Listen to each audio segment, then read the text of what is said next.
Eh bien salut à tous et à toutes, c'est Monsieur Tog, j'espère que vous allez bien et que vous avez apprécié toutes mes vidéos du mois d'août, de Mafia à Pragmata en passant par RE9, Onimusha ou encore Cobra, mais aujourd'hui vous l'aurez compris, ça va chier et pas qu'un peu, oh que non. Puisque la semaine dernière, faut bien avouer qu'on a mangé du caca par paquet de 3, d'abord avec le remake hyper décevant de MGS3, Metal Gear Solid Delta, et ensuite avec le fameux Lost Soulside qui pue sévèrement de la gueule et qui se fait passer pour ce qu'il n'est pas. Mais c'est pas tout, ben non, sinon j'aurais même pas fait cette vidéo, honnêtement. Mais là, j'avoue, bon, c'est un peu la goutte de trop, les gars. Mais avant de continuer cette vidéo, vous le savez, j'ai 30 secondes et pas une de plus pour vous parler de mon sponsor officiel, à savoir Instant Gaming. Comme tous les mois, j'organise un concours pour vous offrir le jeu de votre choix, donc si comme les heureux gagnants précédents, vous voulez tenter votre chance, eh bien je vous invite à cliquer dès maintenant sur le lien que j'ai placé dans la description. Mais évidemment, Instant Gaming propose aussi des milliers de jeux à tarif réduit, que ce soit sur PC ou sur console. Donc si vous avez envie de faire des économies sur des titres récents ou non, et bien maintenant, vous savez où aller. Alors bien entendu, et si vous êtes trop jeune pour comprendre le sujet de cette vidéo, je vais être obligé de vous expliquer toute l'histoire depuis le départ. Le coup de gueule Origins, si je puis dire. Notre récit démarre donc il y a 25 longues années, à l'époque où la console de Sony, la première PlayStation, règne en maîtresse absolue sur le marché du jeu vidéo. Et alors que la PS2 s'apprête de plus en plus à faire son entrée, bon il faut bien avouer que sur cette minuscule machine couleur argent, on trouve encore tout ce qui en a fait l'âge d'or du gaming. Metal Gear Solid, Gran Turismo, Driver, GTA, Rayman, Tomb Raider, Final Fantasy, Wipeout, Oddworld, bref, la liste est infinie mais je pense que vous m'avez compris. C'est donc en l'an 2000 et au milieu de tous ces hits que voit le jour un certain Fear Effect. Enfin, d'abord il l'avait baptisé Fear Factor, certes, mais bon, c'est pas plus mal qu'ils aient changé ça puisque j'imagine que les gens auraient fini par confondre avec l'émission de télé diffusée un peu après. Des testicules de mouton.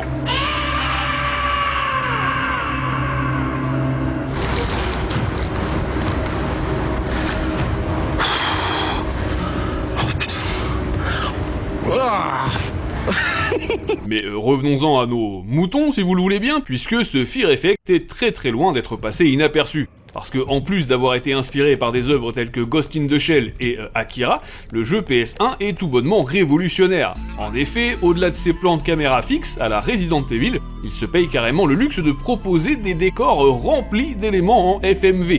En gros, ce sont des vidéos qui tournent en arrière-plan pour dynamiser l'ensemble. En haut à gauche de l'écran s'affiche perpétuellement le fameux ECG symbolisant votre peur, d'où le nom du jeu, bien vu, tandis que l'enrobage, lui, mélange avec brio une ambiance asiatique futuriste, de l'action bien badass, de l'érotisme aussi, l'héroïne est d'ailleurs lesbienne, chose qui n'était pas du tout courante dans les jeux vidéo à l'époque, sans oublier un très net penchant pour le paranormal, le tout dans un projet ultra cinématographique, et accessoirement l'un des tout premiers jeux vidéo de l'histoire à avoir tenté ce genre de rendu visuel. Bref, vous l'aurez compris, j'y ai joué à sa sortie il y a 25 piges et ça reste encore aujourd'hui l'un de mes jeux préférés de tous les temps. Et d'ailleurs, ça n'a pas loupé, le bébé de Chronos a évidemment remporté un succès planétaire, aussi bien du côté des joueurs, certes, que de la presse et des chiffres de vente, à tel point qu'un préquel, Fear Effect 2, excellentissime lui aussi, verra le jour en 2001, toujours sur PS1, et qu'un troisième opus, baptisé Fear Effect Inferno, était même en train d'être développé pour la PS2. Ouais, malheureusement, c'est exactement à ce moment-là que l'éditeur Eidos Interactive, qui avait jusqu'ici publié les deux précédents, eh bien s'est retrouvé à court d'argent, ne pouvant plus du tout assurer les arrières de Chronos. Jouant contre la montre, Fear Effect 3 a donc été annulé et le studio a fermé définitivement en 2002, après seulement 10 ans d'existence. Ouais, triste histoire, je sais, d'autant qu'il commençait à peine à goûter au succès, je vous le disais, et à obtenir la reconnaissance qu'il méritait. Alors bien sûr, ça n'aura fait que renforcer l'aspect cultissime de la franchise Fear Effect, certes, mais hélas, eh bien il faut croire que c'est aussi et surtout une licence maudite, en définitive. Puisqu'une quinzaine d'années plus tard, l'éditeur japonais Square Enix, qui entre-temps a récupéré les droits de la licence, nous a annoncé pas moins de 2 projets officiels et développés en France. Fear Effect Sedna d'une part, puis Fear Effect Reinvented d'autre part. Bon, forcément, zizi tout dur, eh oui. Sauf que le premier projet sorti en 2018 était un tout petit jeu, sans budget, en vue de dessus, et s'il possédait certaines bonnes idées sur le papier, bon bah effectivement, on était tout de même très loin de la qualité des jeux PS1. C'est donc l'autre annonce qui nous intéressait tous, fatalement, puisque Reinvented, comme son nom l'indique, n'était autre que le remake intégral de l'opus d'origine sorti en 2000. Bah oui, donc forcément tous les fans l'attendaient avec impatience, et ça partait plutôt bien, d'autant que le studio avait l'air de peaufiner son bébé, ou tout du moins en apparence. Ouais, non parce que en réalité, le développement a été redémarré de zéro, puis confié à un autre studio carrément, qui a lui débarqué en 2022 avec un tout nouveau trailer, comment dire ?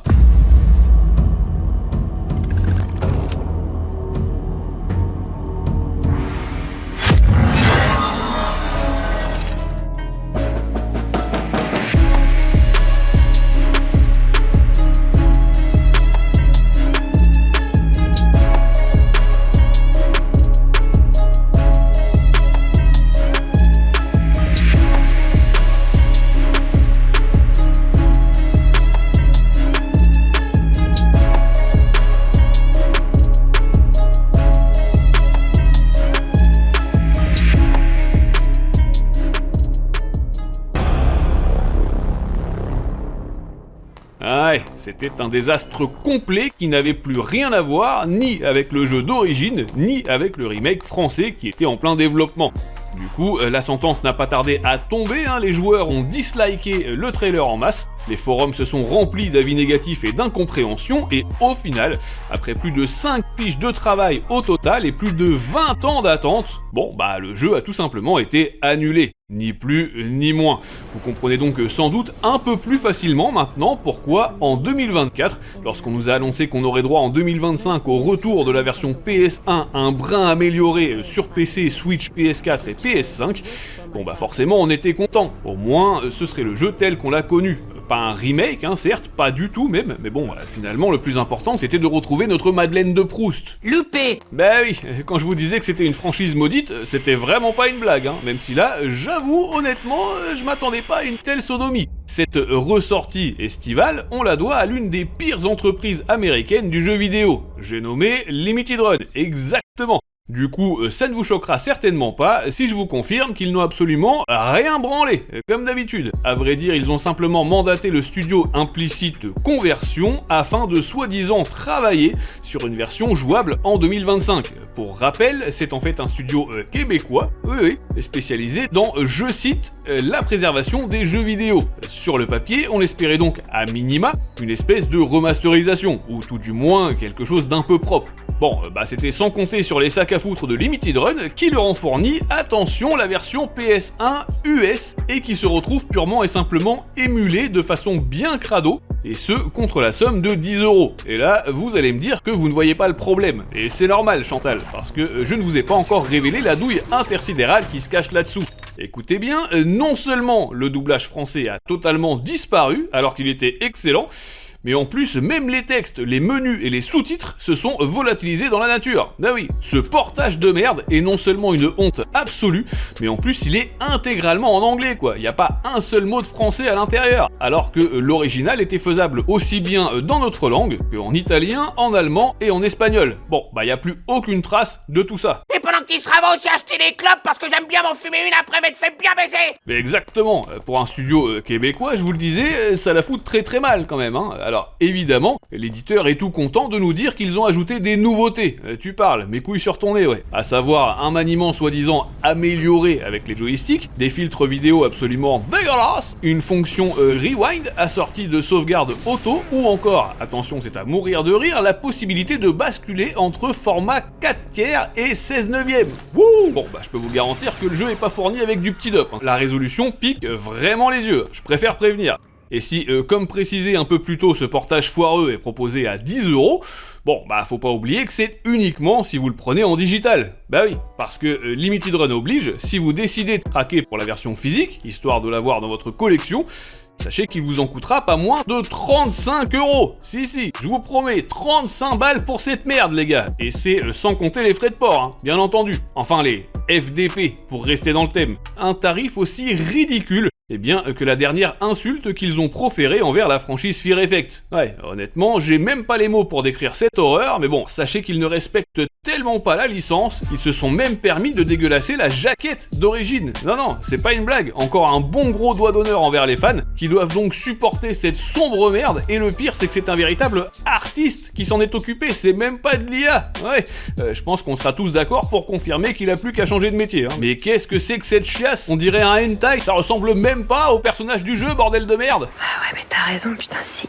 Immonde. Enfin bref, je pense que vous aurez compris le message, n'achetez surtout pas ce portage absolument honteux, que vous soyez aussi fan que moi du jeu PS1 ou au contraire, eh bien que vous souhaitiez découvrir justement cette franchise absolument culte. Évidemment, n'hésitez pas à partager cette vidéo un peu partout pour propager la bonne parole, et bien sûr à me rejoindre sur les réseaux sociaux si le cœur vous en dit. De mon côté, c'est pas du tout comme ça que j'avais prévu de débuter ce mois de septembre, mais enfin très franchement, cette fois je pense qu'il fallait que ça sorte. Bon, je vous dis donc à très bientôt pour mes premiers vrais tests de la rentrée, mais d'ici là, jouez bien, amusez-vous bien et à très vite.